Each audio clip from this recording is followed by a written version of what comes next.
Welcome back, Superstar. I'm here with Phil M. Jones, superstar speaker, author of the book Exactly What to Say, 1.4 million copies. He has trained over 2 million salespeople all across the world. We're going to talk about how to be better at sales and how to enjoy it more.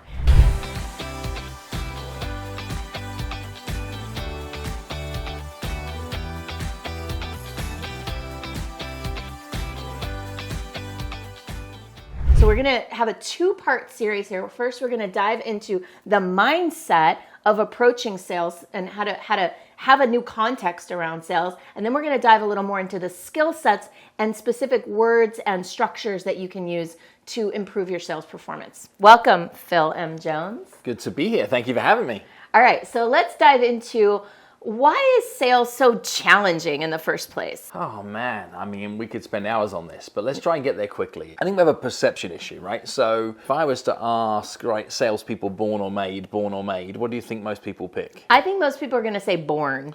Well, it's true, right? We are all born with the innate ability to sell, because what does a 3-year-old do when they want something? They ask for it. And they'll ask again and again and again and again. They'll do whatever it takes to get to the position of being able to achieve their outcome. So we're all born with this innate ability to ask. What happens, though, as we go through our adult life is we've kind of got echoes of things like it's rude to ask, or I want doesn't get, or we just live in this fear of some form of rejection. Okay.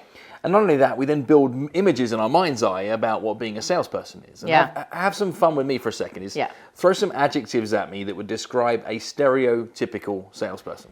Pushy, manipulative, liar, right? All out for themselves. And I'm sure you're thinking about like some of your own adjectives here right now as you're thinking about that stereotypical salesperson. Now, if somebody used those words to describe you, somebody saw that in you when they met you for the very first time. How's that making you feel? Awful, and I don't want to be that. Right. So we run from that. We're like, heck no. Now, what if by alternative, though, I ask you to describe not a stereotypical salesperson, but a professional salesperson? I would say empathetic, mindful, compassionate, curious. Okay. Professional. Right, different set of words, right? And I'm sure, again, you're thinking about your own words that would describe a professional salesperson. Now, this is the question that's worthy of asking, is how would you feel if somebody used those words to describe you? Somebody saw that in you when they met you for the very first time. I'd feel great. Right? It's a complete different game changer. And there is just two tiny, massive lessons in that. The first is this. It is being a salesperson is not a bad thing. The perception of being a salesperson is what is a bad thing. Right. Because we're all selling something. Sometimes it's a product or service. Sometimes it's an idea or an outcome or a change in behavior. We are all selling something. Now, I say the perception of being a salesperson is a bad thing. That means if you ever receive the words, you are a great salesperson, there's a high probability that that was not a compliment. That's right. It probably means like, stop it. Yeah. Just stop it. You're too good. Right. Well, what they're saying is, I'm feeling like you're pushing, you're pressurizing, you're being that version of the adjectives that you first reach for. We're not looking for applause for our sales skills. No. We're just looking for like, thank you. Just chasing gratitude. Yeah. That's what I think, if more people understood the success in sales is about receiving gratitude long past the day that you swipe the credit card or that you pick up the check or you deliver the purchase order, you'd start to understand why there are many people in this world that are great at sales that nobody thinks is great at sales. That's right. Because they're chasing a different victory. I said there were two tiny massive lessons in that, though. The second is perhaps more profound. I changed one word. I changed this from stereotypical to professional. And when I changed one word, you and everybody else, right, you changed all of the words. That's right. And it's because you saw a different image. Right. And what we have this reminder that perception is reality. Yeah. And could it be possible that the reason you're finding it difficult to be able to sell your key products, services, outcomes is because you don't have the right words? Because people aren't seeing what you're saying. People are seeing a version of something else, so you're hitting resistance. That's right. And if I've learned anything from training more than 2 million sales professionals around the world, is when you change your words, you can change your world. Yes. And isn't that your trademarked phrase? Yeah, I mean, it's one of many things that we put huge emphasis towards, and we have merchandise and all sorts with people kind of echoing that mantra.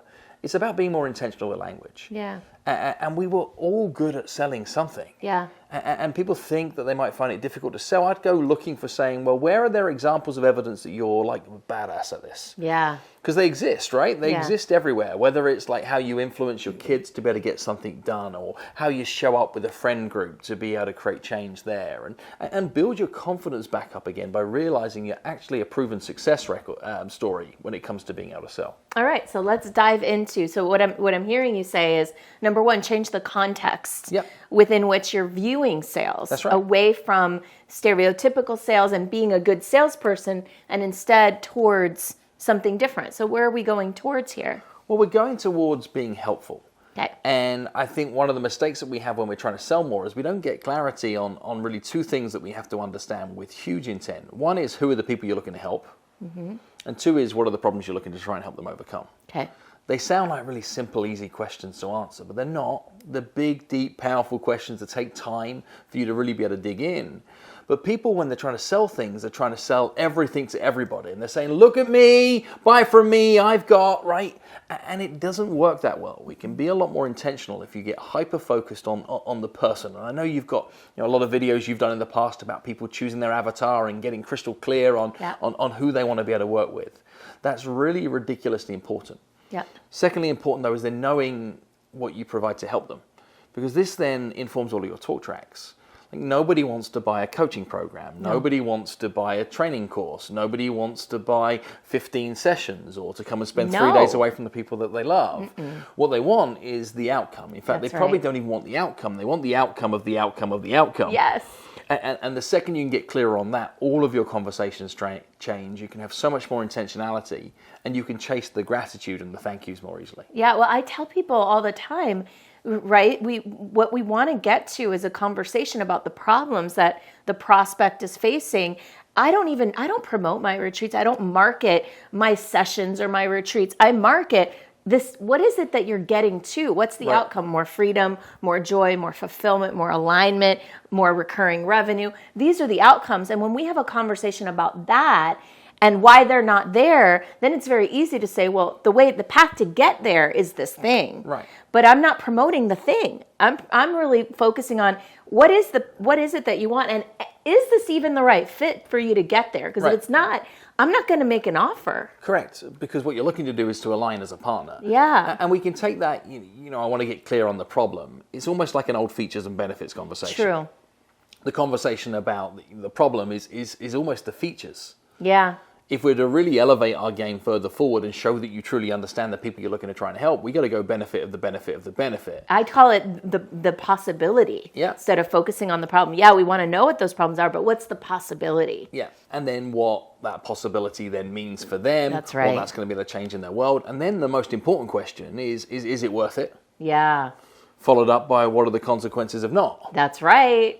Right? And I think if people can see that contrast when you're asking them to look at a change, it's like the pros of being able to go towards this thing, but also the potential consequences of standing still. That's right. And doing nothing. We realize that the indecision is actually the enemy of sales. Yes. See, people think no is the enemy. No. So yes, indecision is the enemy. So the responsibility we take in the sales process is to help people make their mind up. Yes. And I think a dictionary definition of a salesperson, in my mind, or certainly a good one, is a professional mind maker-upper. Right? Love it. It's just the ability for somebody to find clarity on their decision. Whether it's a heck yes or a hell no, your job is to get them to feel good about that decision with certainty. Yeah. And I think this ability, and you talk about this in much of your work, of being able to like pull back from actually inserting your own self in the decision-making process. That's right. And know that you're there to be able to achieve the right decision, as opposed to get them to choose what you wanted them to choose. Absolutely. I mean, it's so fun when I find out how aligned we are on things, because I tell people, this is in my videos, our job is to help people come to an empowered decision. Yes. And what I suggest we do, and we're going to have a conversation about this on another video where we go deeper into both of our methodologies, but I lay it out at the beginning of the call. By the end of this call, we're going to make an empowered decision together. Right. Is that okay with you? Yep. And they're like, okay. So from the very beginning, I'm setting up that we're going to make a decision at the end of the call, whether it's yes or no. And either way is fine. There's no pressure. Right. But there is a purpose, there is an agenda, there is an expected outcome that is mutually beneficial for all parties. That's right. All right, everybody, you're in for a treat. Phil has created an Audible original that you can get on Audible. You can either get it for free if you're a member, or you can buy it, and it's called How to Persuade and Get Paid. Tell us a little bit about it. Oh man, this is probably the greatest piece of work I've done, and it's kind of hidden away. So I performed a one-man show off Broadway in New York, recorded by Audible, that puts the listener into a one-day sales training workshop. And it's the sales training program for everybody. It takes you through exactly where to start, all the steps that you need to be able to work through to understand how to sell with integrity, through to closing, through to overcoming indecision, and then how to build a brand on it. So it's like a 4-hour experience that puts you in the workshop with live interaction from other parties, and it is fantastic. And it really is me taking the one-day workshop that I used to do as live events back when I first started and crystallizing it in a way that is accessible to everybody. And, Congratulations. It was a lot of fun. Yeah. Closest I get to being like a real star. Well, you have a lot of years left in you, so let's see about that. All right, everybody, make your way over to Audible and get How to Persuade and Get Paid. Following understanding their current situation, what we might jump towards is to be able to explore some possibilities. Yeah. Is where are they looking to dream? And people think you've got to try and help find clients' goals. You can't find their goals unless you invited them to dream first.